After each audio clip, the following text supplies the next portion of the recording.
বাংলাদেশের একজন শীর্ষস্থানীয় অনেক বড় মাওলানা ছিলেন। 1960 সালে তিনি মারা যান। মাওলানা আবদুল্লাহিল কাফি আল কুরাইশি রাহিমাহুল্লাহ। তিনি ফতোয়া মাসাইল বইয়ে বলছেন, একটি গরুতে 7টি পরিবার অংশগ্রহণ করতে পারবে এমন হাদিস আমি আবদুল্লাহিল কাফি আল কুরাইশি অবগত নই। ওই কথাটাই আমরা এই শতাব্দীতে জানাচ্ছি যে একটি গরুতে 7টি পরিবার অংশগ্রহণ করতে পারবে এমন হাদিস আমরা অবগত নই। ধমক দাপট ভিন্ন জিনিস, দলিল ভিন্ন জিনিস। 7 আর 7 পরিবার এক নয়। কত দাপটের মানুষ আছে, কে বলেছে ভাগে কুরবানি চলবে না বলে একটা কিছু বলছে সমাজকে। আপনি কুরবানি আল্লাহর সন্তুষ্টির জন্য করেন, কুরবানি দেখে করেন। মানে ভাগে কুরবানির কথা বললাম না, শরীক করা 2 নিয়ম। আল ইশতিরাক ফি সওয়াব, নেকির মধ্যে অংশীদার বানানো। বাবা একটা গরু কিনেছে, আমি বাড়ির মালিক, উনি বাড়ির মালিক, উনি গরু কিনছে বা খাসি বকরি যাই করে অথবা ভাগে দিয়েছেন, ওটাও চলবে। গরু ক্রয় করে আপনি নিয়াত করবেন কি, যে আল্লাহ এটা আমার পরিবার, আমার মৃত্যু পিতামাতা, আমার জীবিত শ্বশুর শাশুড়ি, আমার অমুক আমার অমুক আমার অমুক সবার পক্ষ থেকে এটা কবুল করে। বুঝেছেন? নিয়াত স্পেশাল কোনো মৃত্যু ব্যক্তির জন্য কুরবানি দেওয়ার প্রয়োজন নাই। এটা সুন্নাত নয়, সাহাবায়ে কেরাম করেন নাই, রাসূলুল্লাহ সাল্লাল্লাহু আলাইহি ওয়াসাল্লামও করেন নাই। বরঞ্চ জীবিতদের পক্ষ থেকে যেটা হচ্ছে, এরই সাথে মৃত্যুদেরকে অংশীদার বানিয়ে নেওয়া। বুঝেছেন কথা? কিভাবে বলবেন? বিসমিল্লাহি আল্লাহু আকবার, নিয়াত জবাই করেছেন, বিসমিল্লাহি আল্লাহু আকবার, আল্লাহুম্মা হাযা মিনকা ওয়া লাকা, আল্লাহুম্মা তাকাব্বাল হাযা আন্নি ওয়া আন আহলি বাইতি ওয়া আন ফুলান ওয়া ফুলান। যে আল্লাহ তোমার থেকে এটা আমার না, এটা তোমারই দেওয়া, তোমার জন্যই আল্লাহ, তুমি এটা আমার পক্ষ থেকে, আমার পরিবারের পক্ষ থেকে, আমার বাবার পক্ষ থেকে, মায়ের পক্ষ, ভাইয়ের পক্ষ, বোনের পক্ষ, শ্বশুরের পক্ষ, শাশুড়ির পক্ষ, যাকে যাকে চাইবেন আপনি বলবেন উমুক উমুক উমুকের পক্ষ থেকে আল্লাহ তুমি এটা কবুল করে। ঠিক আছে? বুঝেছেন কথা? এবার 7 ভাগে 7 জন আছেন, তাদের নাম নিতে হবে কিনা? এই হাদিসে যেহেতু উমুক উমুকের কথা বলা হয়েছে, কাজে এখানে নাম নিতে পারেন, তবে জরুরি না। কারণ রাসূলুল্লাহ সাল্লাল্লাহু আলাইহি ওয়াসাল্লাম এটা করেন নাই, নাম নেননি। একদম বিসমিল্লাহ আল্লাহু আকবার, মাথার মধ্যে কে কে আছে শরীকে এটা তো জানাই আছে, আল্লাহ জানেন, সুতরাং সমস্যা হবে না। আবার যদি কেউ নাম নেয়, এটাকে হারাম বেদাত এভাবে ফতোয়া দেওয়া যাবে না, যেহেতু ইঙ্গিত এই দুয়ার মধ্যে পাওয়া যাচ্ছে। আল্লাহ তাআলা আমাদের বুঝার তৌফিক দান করুন, আমিন।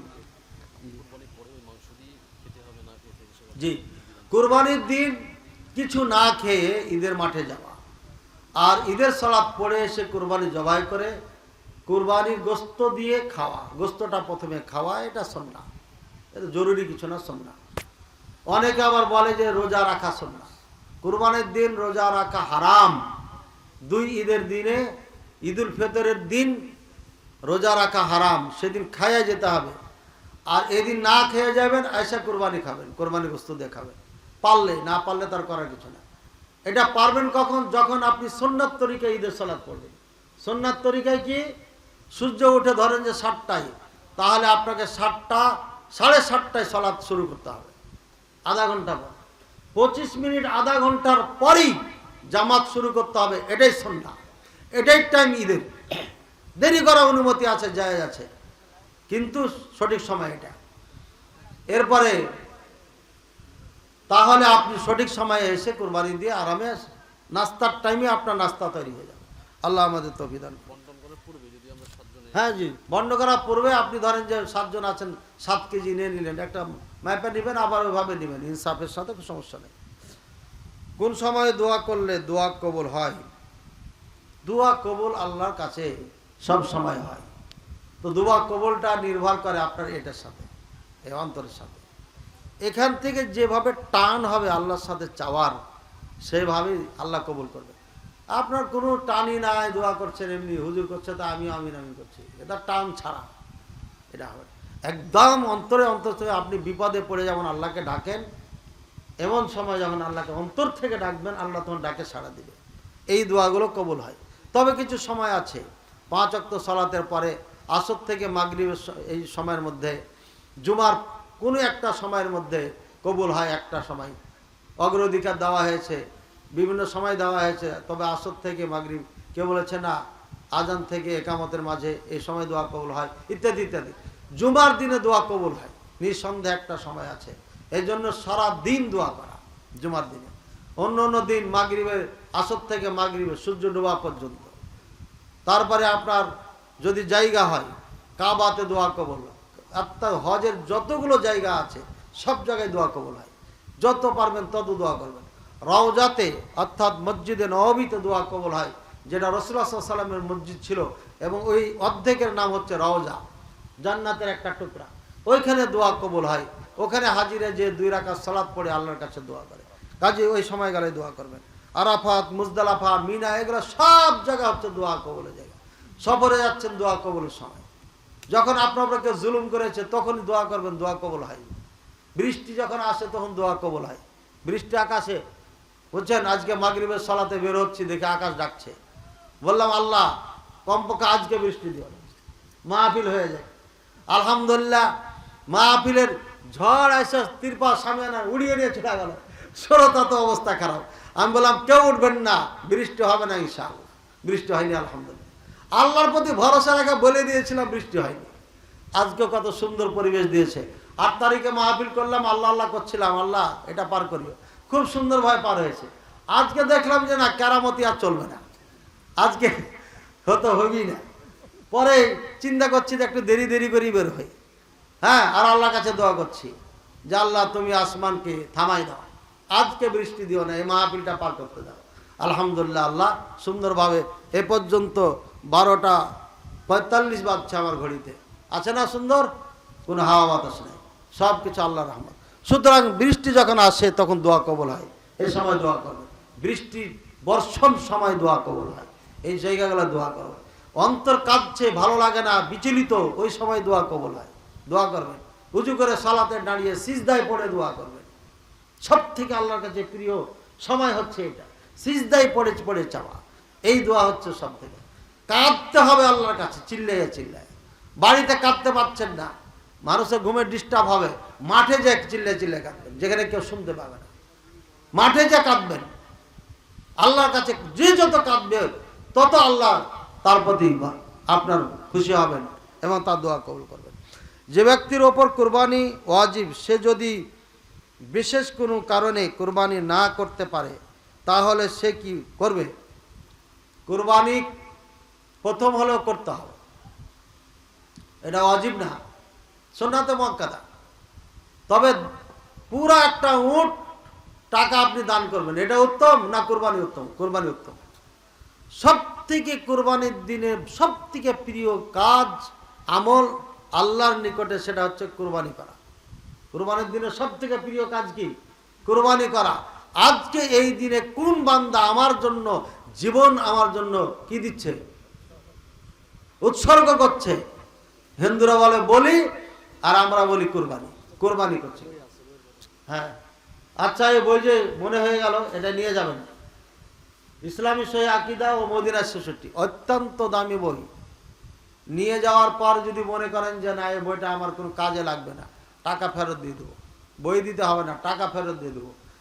পরিশ্রম করে লিখেছি, সৌদি আরব থাকতে লেখা শুরু করে 6 বছর পরে এই বইটা বের করছি, কারণ আমরা অত মানে আসবাব নাই, নিজে নিজে নিজে নিজে লিখছি টুকটাক টুকটাক করে। আরও 6-7টা বই লিখেছি, ছাপানো যাচ্ছে না। মাদ্রাসায় বেতন দিব না বই ছাপাবো, এদিক টানতে ওদিক দাম। সুতরাং এই বইটা নিয়ে যাবেন, প্রত্যেকটি বাচ্চার হাতে এই বই থাকতে হবে। আল্লাহ তাআলা সম্পর্কে 91টি প্রশ্ন আছে। আল্লাহ খান না, ঘুমান না, তন্দ্রা আছে না, এইভাবে নাই নাই আছে, হ্যাঁ হ্যাঁ আছে। আল্লাহ আল্লাহ করে উত্তর। শিক্ষক বলবে আমাদের রবকে আল্লাহ, আমাদের রেজেক দেয় কে আল্লাহ, পানি দেয় কে আল্লাহ, হ্যাঁ, জীবন দেয় কে আল্লাহ, মারে কে আল্লাহ। এইভাবে প্রশ্ন বাচ্চাদেরকে বক্তব্যে শিখাবে টিচার। আমাদের বাচ্চাদের শিখাই আল্লাহ 99টা নাম আছে, আরকান ইসলাম, আরকান ইমান, কি কি কারণ ইসলাম থেকে চলে যায়, কালিমার শর্ত কয়টি, কালিমার রুকুন কয়টি, কালিমার দাবি কয়টি, এখানে আছে। এবং রাসূলুল্লাহ সাল্লাল্লাহু আলাইহি ওয়াসাল্লামের চাচা কয়জন, স্ত্রী কয়জন, ছেলে মেয়ে কয়জন, এখানে আছে। সুতরাং বইটা অত্যন্ত গুরুত্বপূর্ণ। শেষে যে শিয়াদের আকীদার বিশ্বাসের হেডলাইন আছে, শিয়া পরিচিতি আছে। ওই মাসালা গালা হেডলাইন পড়লেই বুঝবেন যে শিয়ারা কত খারাপ জাত।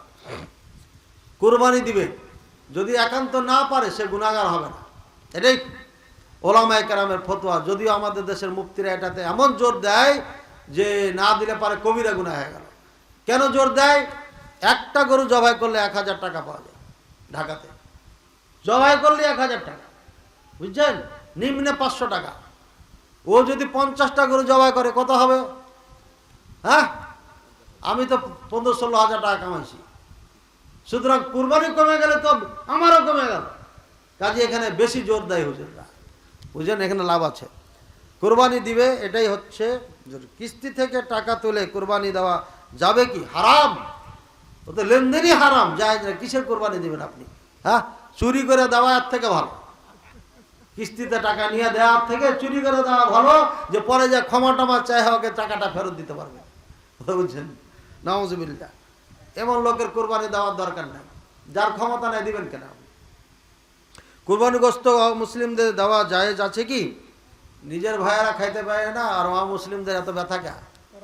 ওরা জবাই করলো আমাদেরকে, আমাদের একজন লয়ারকে জবাই করেনি। ওই হিন্দু এখন নাই বাংলাদেশে, সমস্ত হিন্দুরা মোদি এসকনের সদস্য হয়ে গেছে। এরা বাংলাদেশকে নিয়ে ষড়যন্ত্র করছে। দুই একটা বাদে, দুই একটা নাম বলেন তো। ওই যে পিনাকি এক ভাই আছে না, ভট্টাচার্য নাকি, এমন হিন্দু যদি হয় তাহলে দিবেন আপনি।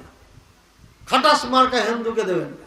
যদি এই দেশের সত্যিকারই ভালোবাসে, নাগরিক হয়, আপনার কোনো ক্ষতি করে না, ইসলামের কোনো ক্ষতি করে না, ইসলামকে ভালোবাসে, যদিও সে ইসলাম কবুল করছে না, তার দ্বারা ইসলাম মুসলমানের ক্ষতি নয়, দেশের কোনো ক্ষতি হবে না, এমন যদি হয় তাহলে দিতে পারবেন। তবে এত বেশি দিয়েন না, নিজের ভাইয়েরা খেতে হবে না। ওরা গরু জবাই করতে দেয় না, আবার করবেন দিলে গরু গোস্ত দিবেন, খা গরু গোস্ত, নাহলে খাসি টাসি দিবেন না, বুঝেছেন? গরু খেলে দে, গরু দেন। হ্যাঁ, হিন্দুরা গরু খায় না, মাটা যায় বলো খায়। কি অবস্থা! মোদি কইছে এটা মা, তার আরেকজন সাংবাদিক কইতেছে এটা যদি মা হয় তাহলে আইডা কি হবে? সাড়ে বাপ, ঠিক আছে। আর একজন সাংবাদিক কইছে এই তোর মায়ে কাপড় পরে থাকে, তাকে কাপড় পরা, এই যে দেখা যাচ্ছে যে সব। কি অদ্ভুত এক জাতি, এদের মাথা মগজ কিচ্ছু নাই, কথা বুঝেছেন? আল্লাহ এদের বোঝার তো। যখন চলিয়ে এলো তো একটু কথাটা কয়ে দিই প্রশ্নটার আগে, হঠাৎ করে যুদ্ধ কেন বিরতি হয়ে গেল? এটা শুধু পরিকল্পিতভাবে এই যুদ্ধ বন্ধ করা হয়েছে। এই আমেরিকা শয়তান, পৃথিবীর সব থেকে বড় শয়তান হচ্ছে আমেরিকা, সব থেকে বড় গুন্ডা সন্ত্রাস জঙ্গি হচ্ছে আমেরিকা।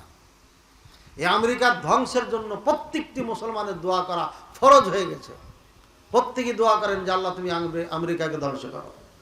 দোয়া করতে করতে আল্লাহ জ্বালাইছে, এক জায়গায় ডুবাইছে, এক জায়গায় বরফ দিয়ে ঢেকে দিয়েছে, তারপরও লজ্জা হয় না। এবং কঠিন দোয়া করতে হবে। গাজার মুসলমান আজকে খেতে পায় না, বাচ্চাগুলো একদম না খেয়ে খেয়ে মারা যাচ্ছে। আর এই ট্রাম্পের শয়তান বলতেছে গাজা ছেড়ে দিয়ে চলে যাবে। এই হলো অবস্থা, খাবার ঢুকতে দিচ্ছে না, না খেয়ে খেয়ে মারা যাচ্ছে। ওদিকে যুদ্ধ বন্ধের কোনো চিন্তা তো নাই, আরো হামলা করছে। আর ইউক্রেন রাশিয়ার যুদ্ধ চলছে, ম্যাও ম্যাও ম্যাও ম্যাও করতে করতে কয়েক মাস পার হয়ে চলে গেল, বছর পার হয়ে চলে গেল, ওখানেও তাদের ভূমিকা করা নাই। এদিকে ইন্ডিয়া পাকিস্তান যুদ্ধ লাগলো, আর যেমনই পাকিস্তান হামলা করলো সাথে সাথে ফোন দিয়া বলছে পাকিস্তানের প্রধানকে, কোন প্রধান? সেনা প্রধানকে বলছে আর খবরদার মারামারি করেন না, একদম স্টপ। আর ইন্ডিয়ার পররাষ্ট্রমন্ত্রীকে গেছে থাক, আর হয়ে আর যাস না, দিলে দিলে একদম দিলে রে, পিল দিয়া, একদম পিল দিয়া। मोदी को पील दिया पाकिस्तान ने, क्या कर दिया यार। হ্যাঁ, যা হোক, জয় তো পাকিস্তানে হয়েছে নিঃসন্দেহে, কোনো সন্দেহ ছাড়া। এটা আমাদের মনের আশা আকাঙ্ক্ষা ছিল। পাকিস্তানের জয় মানে গোটা বিশ্বে মুসলমানদের জয় হয়েছে। পাকিস্তান পড়ে গেলে গোটা মুসলমানকে আজকে তারা কুকুরের থেকে খারাপ চোখে দেখত, এবং আরো তারা জুলুম অত্যাচার বাড়িয়ে দিত। এই মোদি কসাইয়ের আন্ডা পান্ডা সান্ডারা সব হিন্দু খারাপ না, ভারতের এই মোদি মার্কা যেগুলো আছে এরা হলো শয়তান। হঠাৎ কেন বন্ধ করা হয়েছে? গভীর ষড়যন্ত্র করবে দুইটা, হয় অতর্কিত হামলা করবে, ভিতরে তলে তলে মোদিকে অস্ত্র দিবে আমেরিকা। নেতানিয়াহু শয়তানে ডাইরেক্ট অংশগ্রহণ করেছে। এই ইহুদির অংশগ্রহণ করা মানে আমেরিকা করা, আমেরিকা করা মানে গোটা ইউরোপ আমেরিকা করা, সবার অংশগ্রহণ করা। চুপে চুপে অস্ত্র ঢুকিয়ে অতর্কিত হামলা করে পাকিস্তানকে শেষ করবে। এটা একটা হতে পারে এমন। এই জন্য পাকিস্তানকে বলবো, তুম जैसे थे वैसे ही रहो। ऐ पाकिस्तान हमारे भाई, तुम जैसे थे वैसे ही रहो, यानी अलर्ट रहो। अपने हथियार मत फेंको, मत डालो, तैयार रहो। कभी भी तुमको धोखा दे सकता है। ये काफिर मुशरिक, ये झूठ कज्जाब, ये लोग झूठे हैं, धोखाबाज हैं। यानी हर जमाना में इन्होंने मुसलमान को धोखा दिया। इसलिए पाकिस्तान भाई से ये दरख्वास्त करता हूँ, आप लोग हथियार मत डालिए। आप लोग हमेशा के हमेशा, यानी हर टाइम, हर वक्त, हर दिन अलर्ट रहिए और तैयार रहिए और देखते रहिए इंडिया की तरफ कभी कुछ कर रहा है या नहीं। मत हटिए, मत सोइए, मत घुमाइए ना, ठीक है।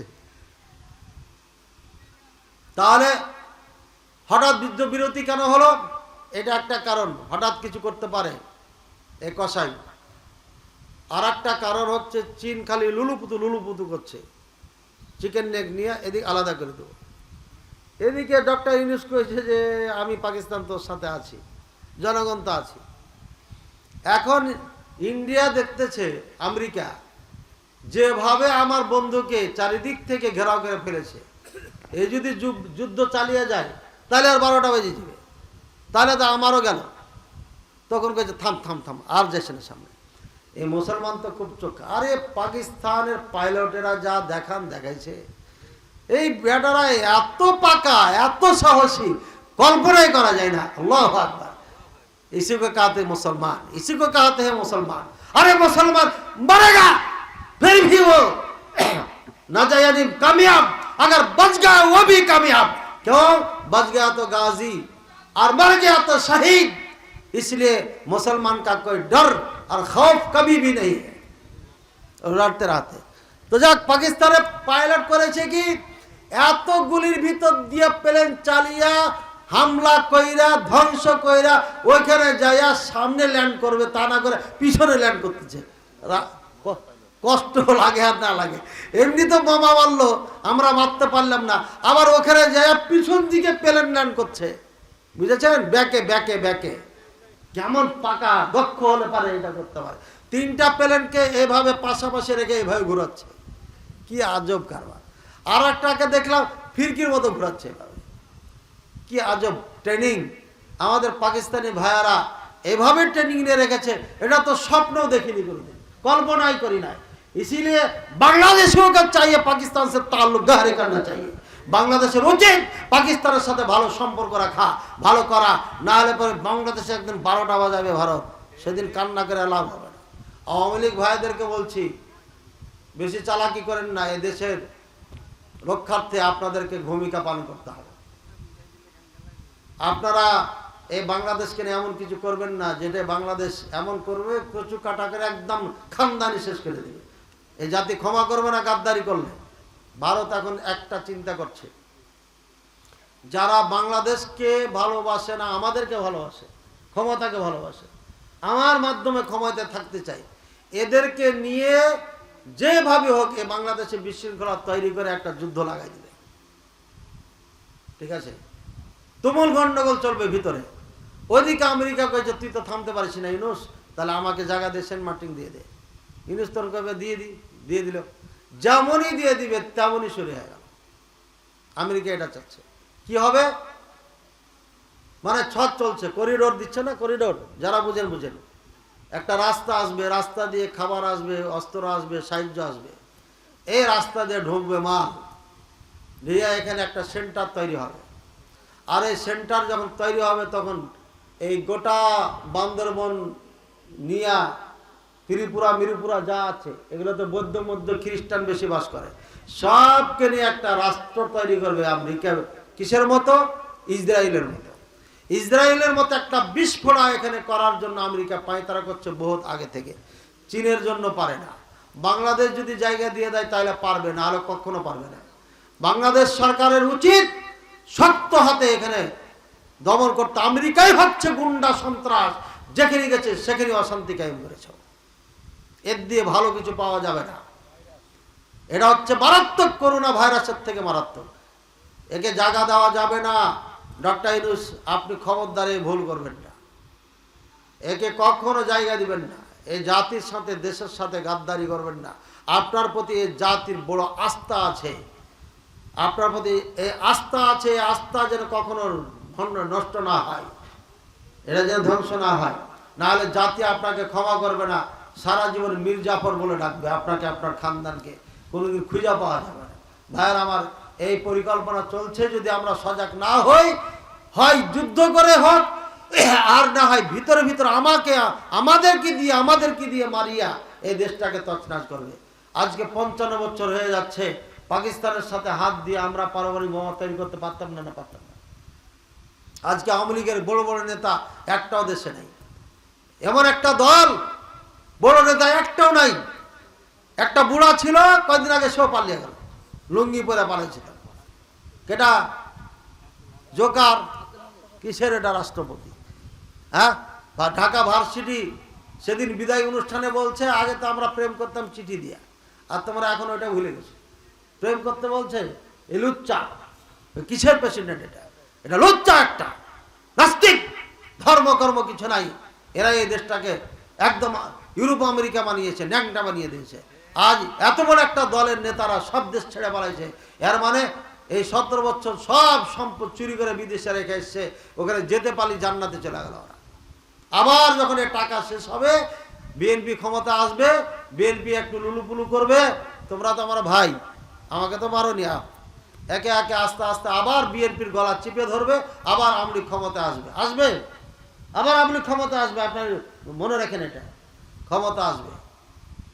আমি এমন নেতা এদেশে চাই না। আমি দোয়া করছি, আল্লাহ এমন নেতা আমাদের দেশে দিও না, যারা এখানে চুরি করে ইউরোপ আমেরিকাতে বাসা বানিয়ে থাকে, যারা ওখানে ওদের বাসা বানিয়েছে আর আহার করার জন্য বাংলাদেশে আসে। এমন নেতা আমাদের দেশে আল্লাহ তুমি আমাদের জন্য দিও না, বলেন আমিন। এখনো সুযোগ আছে। যারা দেশের বাইরে বাড়িঘর করে বসবাস করে, এরা এই দেশে কমপক্ষে নেতা হওয়ার যোগ্যতা রাখে না। গরু রাখাল নেতা হবে, কিন্তু এই সমস্ত নেতা হবে না যারা বিদেশ পালিয়ে যায়। আমার এই বক্তব্য দেওয়া মানে নিজের ওপরে অন্যায় করা। যাকে নেতা বানাবো তারাই এই পথে আনবে।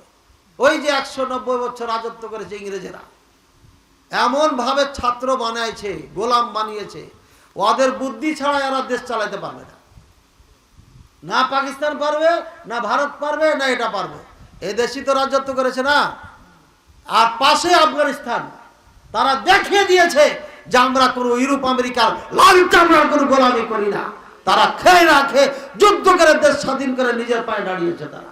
আর এই 3টি দেশ এরা কখনো নিজের পায়ে দাঁড়াতে পারবে না, কারণ এরা গোলামের আর দাসত্বের জিঞ্জির পরে রেখেছে। এরা কিয়ামত পর্যন্ত তাদের দাসত্ব করবে, এখানে চুরি করবে, ওখানে যে বসবাস করবে দাদাদের কাছে। এই জন্য এই দেশের ভবিষ্যৎ ভালো না। আমরা হলাম বোকা জাতি, আমরা হলাম গোলাম জাতি, দাসের জাতি। দাস কোনোদিন নেতা হতে পারে না। বুঝেছেন না? বুঝেন নাই? হ্যাঁ, নেতা হতে পারে না। আল্লাহ তাআলা আমাদের বোঝার তৌফিক দান করুন। আর মুসলিমদেরকে গোশত একটু কম খাওয়ায়। 7 ভাগে কোরবানি দেওয়া পক্ষে অনেক আলেমকেই জোর প্রচারণা চালাতে দেখা যায়। বিষয়টি কি শরীয়ত সম্মত কি না? একদম শরীয়ত সম্মত না। 7 ভাগে কোরবানি দেওয়া যাবে না এ মর্মে পৃথিবীতে কোনো মতনৈক্য নাই। বুঝছেন? যাবে না যে এই কথা কেউ বলে কখনো। বা কিছু মানুষ বলেছে যে অপছন্দনীয়, দলিল ছাড়াই ফতোয়া দিয়েছে, কিন্তু এটা চলবে না এ কথা কেউ বলে নাই। তাহলে আরেকটা ঘটনা বলে দিই, ক্লিয়ার হবে আপনাদের জন্য। আমাদের সম্মানিত শ্রদ্ধেয় সরে তাজ আমির আন্দোলন, আহলে হাদিস আন্দোলন বাংলাদেশ, প্রফেসর ডক্টর মোহাম্মদ আসাদুল্লাহ গালিব হাফিজাহুল্লাহ, ওনার অফিসে আমি একদিন গেছিলাম বহুদিন গেছি, বহুবার যাই, ওই সময় একটু বেশি যাওয়া হতো, এখন একটু ব্যস্ততার জন্য যাওয়া হয় না। তো উনি বললেন যে মুখলেস তুমি যে ফতোয়া দাও 7 ভাগের পক্ষে, দলিল কি? আমি বললাম স্যার আপনার বইয়ে যে দলিল আছে ওইলেই তো দলিল। তখন উনি বললেন যে এটা তো সফরের হাদিস। আমি বললাম সফরের হাদিস হলে তো সফরের জন্য খাস না। তখন উনি বলেন যাও যাও যাও তুমি যাও, বড় মানুষ তো একটু রাগ হয়ে গেলে যাও তুমি যাও, উঠে দেয়। চলে গেলাম। পরে ওনার বড় ছেলেকে দিয়ে যা হোক আমাকে ফতোয়া বোর্ডে ডাকা হয়। আরও 2 জন মাদানি ছিলেন, চিনেন আপনারা। আমি প্রথমেই ছিলাম আব্দুল্লাহ সাকিব ভাইয়ের পাশেই, আমাকে দিয়ে শুরু হলো। আমি বললাম আমি যতটুকু গবেষণা করেছি 7 ভাগে কোরবানি জায়েজের পক্ষে ফতোয়া দিতে হবে, আর বিকল্প কোনো রাস্তা নেই। যদি কাউরে জানা থাকে আমাকে দিবেন। যা হোক কেউ দলিল দিতে পারে নাই। ফতোয়া বোর্ডে এটা হয়ে গেল যে এটা জায়েজ লিখতে হবে। স্যারের বইয়ে লেখা হয়েছে, তারপরে আত্মাহারিক অনলাইন টিভিতে বলা হয়েছে, তারপরে খুতবায় বলা হয়েছে, সব জায়গায় এটা বলা হয়েছে জায়েজ আছে। তাহলে আর কি কোনো দ্বিধাদ্বন্দ্ব থাকলো? হ্যাঁ, এরপরে যদি কেউ বলে এটা চলবে না, তাহলে আমার সাথে একটু বসার ব্যবস্থা করে দিন। এমন ধোলাই দিব যে কিয়ামত পর্যন্ত আর এই ফতোয়া না দেয়। কারণ বহু সময় দেওয়া হয়েছে, আর সময় দেওয়া যাবে না। এই 2025 সালের পরে যদি কেউ ফতোয়া দেয় চলবে না, ওকে আর সময় দেওয়া যাবে না, একদম টেনে ধরবো। সে যেই হোক না কেন, বিশুদ্ধ একটা নির্ভেজাল মশলাকে ভেজাল লাগাই দিয়েছে, এটা মেনে নেওয়া যাবে না। এতদিন সম্মান শ্রদ্ধা করেছি, আর ওই সময় নেই। এখন নিজে মুরব্বী হয়ে গেছি, কাজে আর সময় দেওয়া যাবে না। 7 ভাগে কোরবানি দেওয়া যাবে, কোনো সমস্যা নেই। কোরবানি গোস্ত বানাবার মজুরি স্বরূপ পশুর চামড়া গোস্ত কিছু দেওয়া যাবে না? দেওয়া যাবে না, এটা আগে বলা হয়েছে। ধনী ব্যক্তি সর্বোচ্চ কয়টি কোরবানি করতে পারে? জয়টা চাইবে তাইটা। ও যদি 100টা দিতে চায় 100টা, 1000 দিতে চায় 1000, কোনো সমস্যা নেই। দিবে, মানুষকে খাওয়াবে, এটা তো আনন্দ, ভালো। জবে প্রাণীর সম্পূর্ণ মাথা হুজুরকে উপহার দেওয়া যাবে কি? 1 টুকরা দেওয়া যাবে না, টাকা দিয়ে দেবেন। গোস্তের টুকরা দেওয়া যাবে না। হুজুর যদি ফকির মিসকিন হয় তাহলে দিবে, আত্মীয় হলে আত্মীয় হিসাবে দেবেন, প্রতিবেশী হলে প্রতিবেশী হিসাবে দেবেন, বুঝেছেন? হুজুর কোরবানি দেয়নি মানে ফকির, ফকির হিসাবে দিবেন, ওই ফকিরের ভাগ থেকে দিবেন। হুজুর কোরবানি দেয়নি, ধনী মানুষ তারপরও দেয়নি, সচ্ছল মানুষ তারপরও দেয়নি, তাহলে ওই যে আত্মীয় স্বজনের যেটা গিফটের ভাগ আছে ওখান থেকে যা পারবেন দিয়ে। কিন্তু জবাই করেছে এই জন্য 1টা টুকরা দেওয়া যাবে না। মাথা তো দূরের কথা, আমার আব্বাও অনেক মাথা খেয়েছেন, তখন আমরা ছোট ছিলাম। কিন্তু লেকিন মাগার আমার আব্বা এই মশালা তখন জানতেন না, আমি জানার পর থেকে আর এগুলো নেই না, ঠিক আছে? সুতরাং এই মাথা নেওয়া হুজুররা করে কাল্লা বলরা না, এই কাল্লা হুজুরকে দিয়ে দিবে। হ্যাঁ, কোরআনের অপব্যাখ্যা করে যাও। এরপরে যখন কাল্লা খেতে ভালো লাগে না, হাড্ডি মাড্ডি, তখন বালরা না। আল্লাহ কোরআনে বলে দিয়েছে এই রানও দিবি, কথা বুঝছেন? কাল্লাও খায়, রানও খায়। এ কল্লা খাওয়া হুজুর এখনো আছে দুর্গাপুরে? হ্যাঁ, আর কল্লা টল্লা দিবেন না। একবার মুনাজারা করে গেছে আপনাদের এখানে, সেখান থেকে আমাদের দোস্তেরা গর্তে ঢুকেছে, এখান থেকে চ্যালেঞ্জ করছিলাম।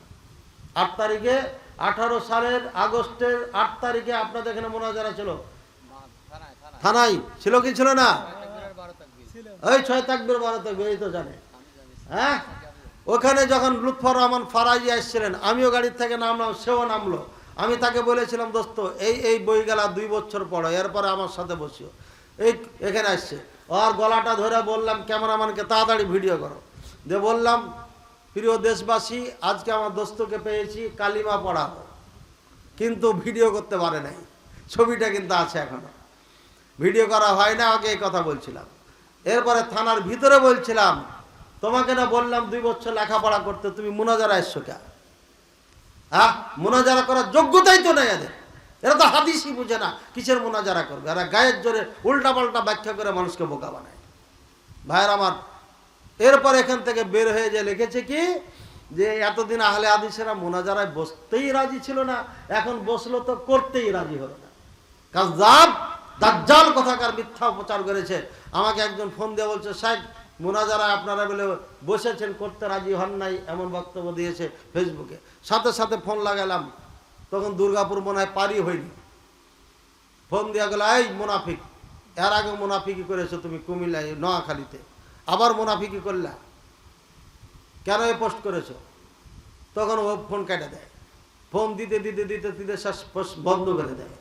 তারপরে 10 তারিখে এখান থেকে যাওয়ার পরে ফেসবুকে লিখলাম আগামী 10 তারিখ শুক্রবারে এই সময়ে আমি আসছি, চ্যালেঞ্জ করব মুনাজারা বাহাসের জন্য ফারাইজিকে নাম লিখে দিয়েছিলাম।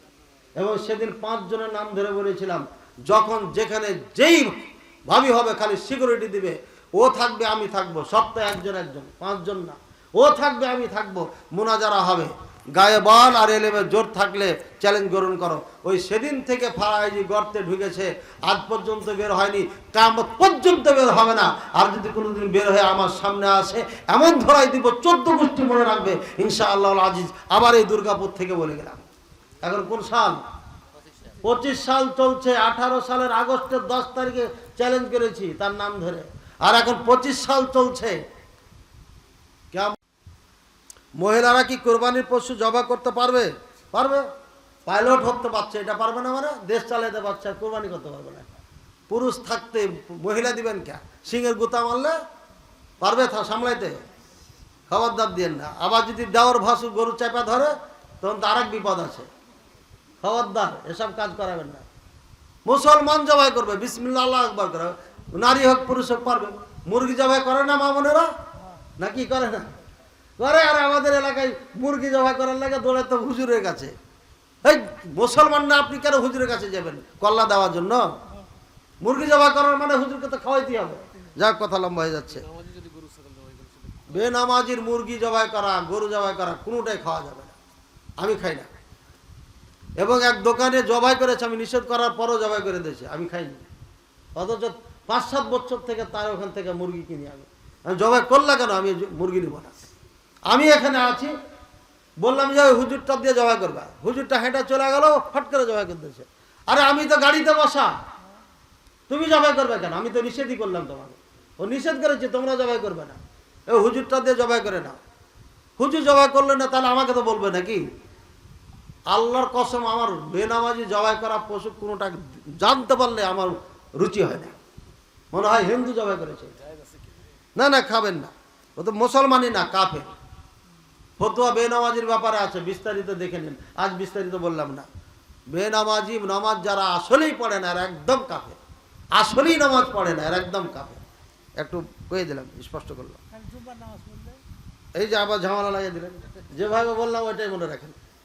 একজন ব্যক্তি সর্বোচ্চ কতটি পশু জবাই করতে পারবে? একই যে প্রশ্ন। হজ ও উমরা যে স্বামী স্ত্রী শারীরিক মিলামিশা করতে পারবে কি না? এহরাম অবস্থায় পারবে না, বাকি পারবে, হালাল হয়ে গেলে পারবে। এখান থেকে যাওয়ার পর উমরা করবে, উমরা করার পরে তামাত্তু যারা করে, এরা যদি আপনার হজ 3 প্রকার, ইফরাদ, তামাত্তু আর কিরান। যদি হজ্জে ইফরাদ করে তাহলে পারবে না, কারণ এহরাম অবস্থা থাকতে হয়। যদি হজ্জে তামাত্তু করে, যা উমরা করবে, উমরা করার পরে গোসল হাত করে চুল টুল কেটে হালাল, স্ত্রীও হয়। একদম 8 তারিখ যখন হবে, হ্যাঁ 8 তারিখ, তখন আবার এহরাম বাঁধবে মক্কাতে। মক্কাতে মিনায় যাবে, নয় 8 তারিখে সারাদিন থাকবে ওখানে। হ্যাঁ, রাত থাকবে। সকালে আরাফাত 9 তারিখে চলে যাবে, সারাদিন থাকবে। ডন টাচ কিচ্ছু করা যাবে না, একদম সাবধান। মাথার চুলমুল কিচ্ছু যেন না পড়ে, খুব সাবধানে থাকতে হবে। আরাফাতের দিন গেল 9 তারিখ, রাতে রওনা করে চলে আসবে মাগরিবের পরে মুজদালিফায়, সারা রাত থাকবে এখানে। সারা রাত থাকার পরে ফজর হবে, ফজর হবে, সূর্য উঠবে, তখন আবার মিনায় চলে যাবে, পাথর মারবে, চুল কাটবে, গোসল করবে, ছোট হালাল হয়ে গেল। যদি পারে তওয়াফে ইজাফা করতে, জিয়ারা যেটা বলা এটা করবে, কুরবানি করবে, তাহলে বড় হালাল হয়। তখন স্ত্রী হালাল। বড় হালাল হওয়ার আগ পর্যন্ত স্ত্রী হালাল হবে না। সুতরাং ওই পর্যন্ত অপেক্ষা করবে। যারা হজ করতে যাবেন বিস্তারিত মাসালা জেনে নিয়ে করবেন, ডিস্টার্ব করে গেলে হজই বাদ হয়ে যাবে। ঠিক আছে? আচ্ছা, তাহলে গেল এটা। বরঞ্চ করে বেশি করার দরকার। পাকিস্তানি এক ভাই বাচ্চা নেই হো রা है, তো বলতেছে যে বাচ্চা যে হয় না, রওজাও যায়, রওজায় যায় 2 রাকাত সালাত পড়বে, আল্লাহর কাছে দোয়া করবে, এরপর আজওয়া খেজুর নিবা, 60টা করে খাইবা দুজনে, 60টা করে খাইয়া আবার নামাজ পড়বে, 2 রাকাত নামাজ পড়ে দোয়া টোয়া করে যুদ্ধ শুরু করবে। উহুদের ময়দান তো কাছে। যুদ্ধ করার পরে আল্লাহর কাছে দোয়া করবে, যতদিন আছো এখানে বাড়ি যাবে ইনশাআল্লাহ আল্লাহ হবে, হয়ে গেছে। পরে আবার উমরা করে হুজুরকে খুঁজে বেড়ায়, ভিজা পায়া কয়েছে বাচ্চা হোক কথা বলছেন, দোয়া কবুলের জায়গা, কাজে ওখানে তো এই সুযোগ ব্যবহার করা উচিত। কুরবানির চামড়ার টাকা কিভাবে বন্টন করা যাবে? কোন ফকিরকে দিয়ে দিবেন, গোটা চামড়া দিয়ে দিবেন, অথবা গরিব মাদ্রাসা যেখানে এতিম গরিব বাচ্চারা পড়ে ওখানে দিয়ে দিবেন, ঠিক আছে? সবচেয়ে উত্তম কুরবানি কোনটি? উট, আগে বলে দিয়েছি না?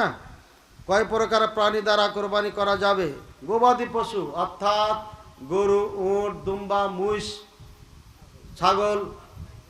আবার অনেকে বলছে খাসি কুরবানি দেওয়া যাবে না, কেন? ওই যে বিচি কেটে এনেছে তাই।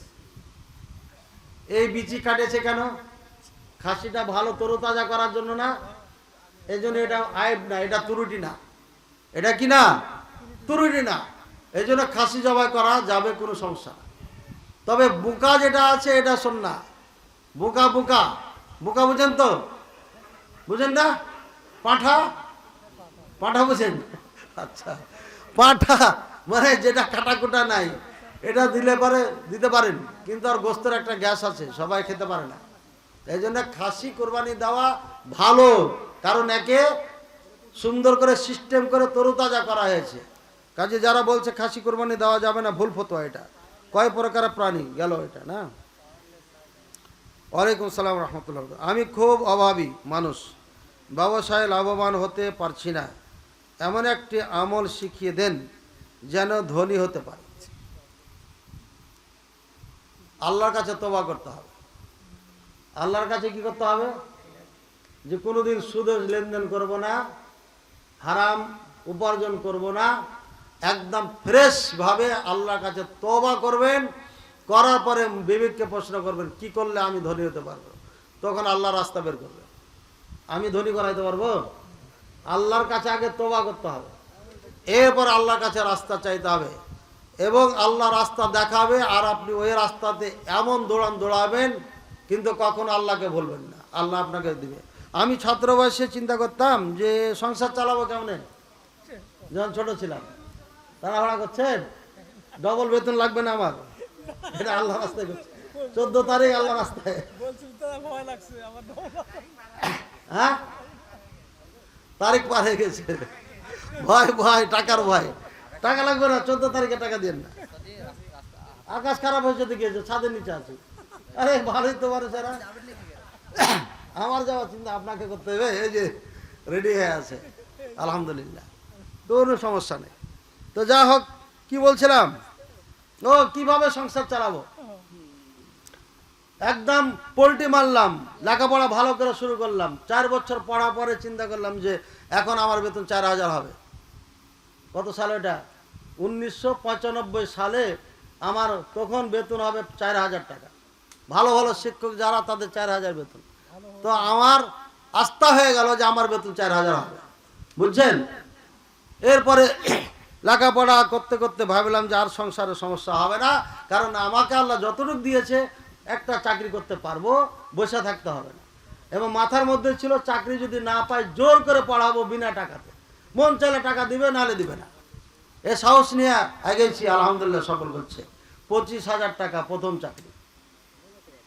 আর সৌদি আরবেরটা বাদ দিলাম, 70-80 টাকা ছিল। অভাব দূর করার জন্য এই কৌশল। ঘরের ভিতরে কাবা ঘরের ছবি অথবা কোনো কোরআনের আয়াতের ছবি রাখা যাবে কি? এগুলো রাখবেন না, এইভাবেই সেরে গেছে। জৈনক আলেম এগুলোই তৈরি করছে, আর বলছে যে আমি আমার ঘরকে এমনভাবে সাজাচ্ছি যেদিকে তাকায় সেদিকে যেন আল্লাহর কথা মনে হয়। আচ্ছা বলেন, রাসূলুল্লাহ সাল্লাল্লাহু আলাইহি ওয়াসাল্লাম, সাহাবায়ে কেরাম আল্লাহকে স্মরণ করার জন্য কাবা ছবি আটকাইছেন?